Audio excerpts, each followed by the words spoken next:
can I still get a proposal even though my crawl space is less than 18 inches in height?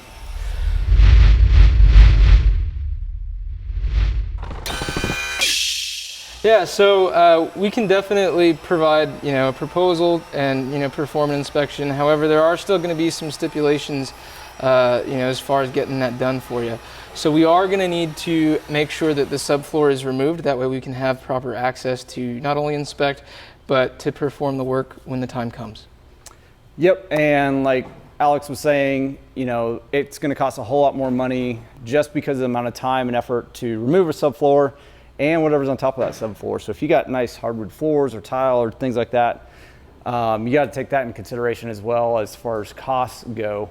But like I said, with our company, we have a set standard of 18 inches and that's it. If not, I know some other companies will offer 12 inches and we can probably give you recommendations on those, but with our company, 18 inches is the lowest we will go.